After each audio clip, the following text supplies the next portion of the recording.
بله، با توجه به توضیحاتی که دادی شما آقای شاملی، شکل عملی این آلترناتیو و اساساً آلترناتیوی که از سیر تجربه بشری گذشته باشه با توجه به صحبت‌های خودتون میتونه کدوم باشه؟ بذارید بپردازیم به تئوری هایی که نظریه هایی که در ایران و از سوی احزاب سیاسی به اصطلاح جامعه فارس ایران مطرح میشه و این جامعه فارس ایران مطرح میکنن. در واقع احزابی است که خودشون رو احزاب سراسری میخوانن و یا شخصیت های سراسری ایران میدونن و فکر میکنن که برای کل ایران نظریه میپردازن. به اینا بپردازیم. ببینید در ایران الان سه تا شاید آلترناتیو مطرح هستش. عمدتاً نظام شاهنشاهی در واقع آلترناتیو احزاب، بخشی از احزاب سیاسی جامعه فارس ایرانه. من هیچ جای دیگه بین به اصطلاح ملیت‌های دیگه ایران طرفدار نظام شاهنشاهی نمی‌بینم، نمی‌دونم، نمی‌شناسم و وجود نداره. فقط در جامعه فارس ایران هست که نظام شاهنشاهی طرف هستن. دوم نظام جمهوری است که در قالب جمهوری دموکراتیک اسلامی حتی مطرح هستند. و بعد نظام شورایی و به بخشی از چپ به اصطلاح جامعه سیاسی فارس ایران موضوع نظام شورایی رو مطرح می‌کنن. ببینید در مقابل احزاب سیاسی و شخصیت‌های سیاسی متعلق به جامعه غیر فارسی ایران، ملیت‌های ترک، کرد، بلوچ و غیره هستند که این همشون طرفدار این نظریه که به اصطلاح مطرح کردن، نظریه غیر متمرکز در ایران، عمدتاً طرفدار این نظریه هستند و این نظریه با به اصطلاح شاید با اندکی تفاوت مطرح می‌کنن. نگاه کنید در ایران اون چی که به اصطلاح نظام پادشاهی است، بذارید من در مورد نظام پادشاهی یک اتمام حجت بکنم بعد بریم سراغ مسائل دیگه. ببینید امروز مطرح میکنن که رضا پهلوی میخواد یعنی نظام پادشاهی در ایران مناسب ترین نظام میدونن طرفدارای سلطنت در ایران و میگن که رضا پهلوی میخواد یک پادشاه دموکرات باشه و بعد این پادشاه دموکرات اینجا و اونجا به اصطلاح وعده‌هایی به مردم میده که میخواد مردم رو بگه که ما سعادت ایران رو من تامین و تضمین خواهم کرد و دیگه مثل پدرش عمل نخواهد کرد و اشتباهات پدرش رو دچار نخواهد شد و بعد سعی خواهد کرد ایران رو بسازه. یعنی با این وعده و وعیدها سلطنت طلبان به اصطلاح پادشاهی رضا پهلوی رو طلب میکنن در ایران. من همیشه این سوالو کردم، گفتم که ببینید دو تا آلترناتیو وجود داره در ایران برای پادشاهی، یا دموکراتیکه یا استبدادی. اگر استبدادی است که مثل پدرش، خب کسی نمیخواد سلطنت طلبان امیدوارن نظام استبدادی سلطنتی رو نخوان. حداقل درونشون چی هست، به هر حال در منطق و در بیرون نمیتونن بگن که ما نظام استبدادی میخوایم. در نتیجه میمونه اینا میگن که نه، یک نظام سلطنتی یعنی دموکراتیک میخوایم. همیشه در این صحبت میگم اگر رضا پهلوی یک پادشاه میخواد یک پادشاه دموکراتیک در ایران باشه، خب پادشاه دموکراتیک حق مداخله در سیاست رو نداره. حق نداره که سیاست اعمال بکنه. سیاست رو احزاب سیاسی در اون کشور اعمال میکنن. درست مثل سوئد و یا کشور مثل انگلستان. آیا پادشاه سیاست تعیین میکنه که به مردم وعده بده؟ پس اگه وعده میده یا دروغه یا اینکه میخواد بازم استبدادی و مثل پدرش عمل بکنه. اگر این پادشاه هیچ کار هستش در جامعه دموکراتیک ایران و پادشاهی دموکراتیک میاد و هیچ کار هست، چرا وعده میده؟ و اگه وعدش یعنی نباید وعده بده، خب این دروغ پس میگه.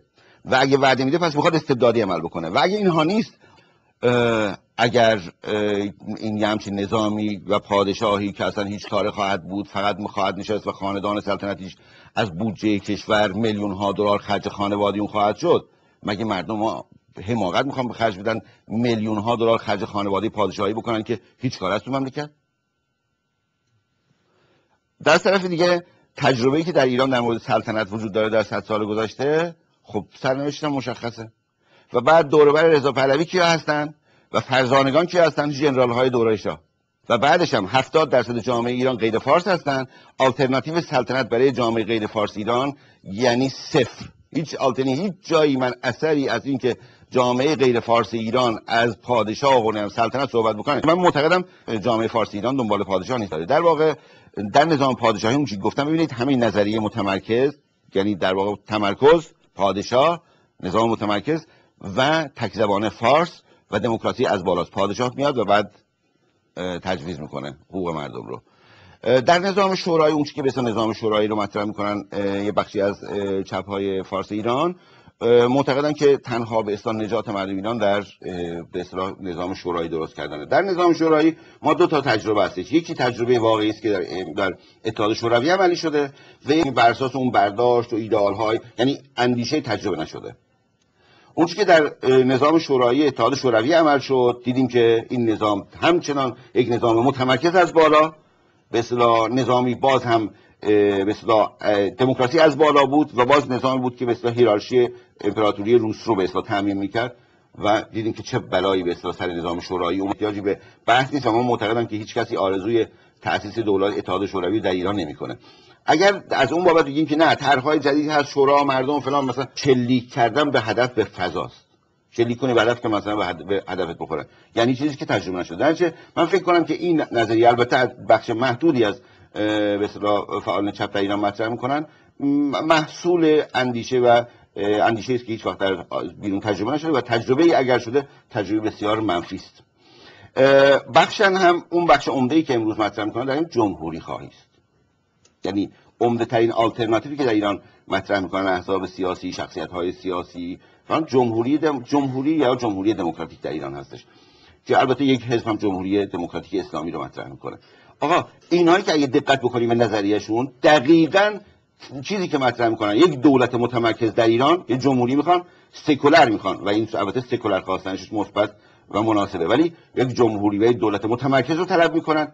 تمامی احزاب سیاسی که من مطرح میکنم اینجا جمهوری میخوان در ایران، جمهوری خواه هستن، همشون دولت متمرکز میخوان و دولت تک زبانه میخوان، دولت تک قومی میخوان. یعنی ماهیت فرهنگی اتنیکی قومی ایران رو فارسی توضیح میدن، در صورتی که 30% جامعه ایران فارس زبان هستن، 70% جامعه ایران غیر فارس زبان هستن. یعنی این طرح از نظر توضیح قومی جامعه ایران یک توضیح غیر عقلانی است. حالا دیگه آیا یک چیز غیر عقلانی میتونه دموکراتیک باشه؟ میتونه مناسب باشه؟ میتونه هارمونیک باشه؟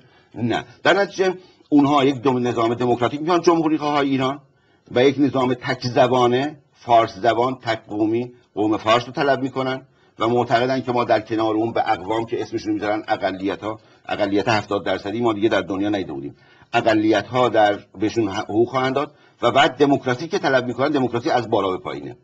حتی در بین این جمهوری خواه کسایی هستن که معتقدن که با نظام ایران میتونه به اصطلاح فدرالیستی بشه، یعنی به اصطلاح منتها این فدرالیسم که اونا مطرح میکنن فدرال از بالاست، یعنی یک دولت متمرکز در اون بالا هست و بعد تک زبانه هست، ولی منتها سعی میکنه قدرت رو به استانهای مختلف ایران تقسیم بکنه. مثلا آذربایجان در 7-8 استان تقسیم شده، معلوم نیست این آذربایجان چجوری میخواد حقوق بگیره، در 7-8 استان مثلا میخواد تقسیم بشه حقوق بگیره، یا مثلا به صورت متمرکز فرض کنیم برای خودش دنبال حقوق میتونه در تعریف یه نظام فدرالیستی قرار بگیره. بله، در واقع اون چیزی که من میخوام مطرح بکنم این به اصطلاح ساخت و بافت اتنیکی قومی ایران و مثل نظام غیر متمرکز دقیقاً اون چیزی که یک جمهوری دموکراتیک فدرالیستی میتونه تامین کننده این به اصطلاح آلترناتیو یا این نظریه سیاسی در ایران باشه. در این جمهوری دموکراتیک فدرالیستی در واقع دموکراسی از پایینه، به خاطر اینکه نهادهای اصلی قدرت با